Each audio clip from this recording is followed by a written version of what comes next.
اتبهدلت واحنا هنبقى فيها احنا السبب، يعني احنا هنتكتب في التاريخ ان احنا اللي بهدلنا البلد. لا لا والله لا لا لا والله لا والله ما احنا. طب والله ما احنا والله العظيم. ارجوك طب اسمح لي من فضلك، بس انت بتقول في المجموعات جوه بتحاول انها اللي عنده يعني امكانيه انه يخرج بيحاولوا يمنعوه ويثنوه عن ذلك. المجموعات اللي جوه سواء كانوا مصريين او اجانب، تقدر تميز انتماءات للمصريين دول اللي موجودين او الاجانب دول جنسيات معينه؟ واضحين هم اجانب بيتكلموا انجلش لانجوج كويس جدا، ما فيش حد بيتكلم غير الانجليزيه جوه.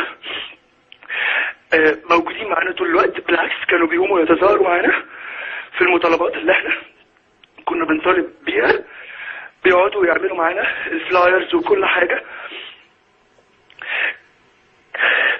لكن جوه اللي بيوجه النداء دلوقتي لزمايلنا اللي موجودين هم مصريين، علشان بكره اتحط له سلوجن انه يبقى يوم الخلاص. يوم الخلاص مين؟ طيب استاذي يعني انا اقدر لك ده، بس ممكن اطلب منك طلب لو سمحت؟ استاذ تامر من فضلك هطلب منك طلب، وارجو يعني بحق خوفك على هذا الوطن انك تلبيه من فضلك.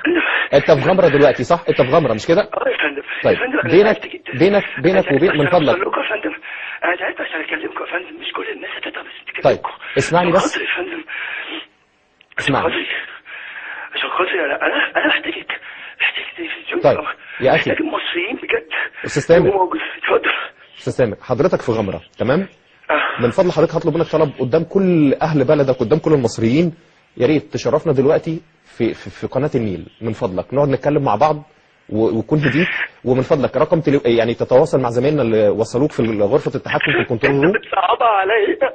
لا مش بصعبها عليك، مش بصعبها عليك من فضلك.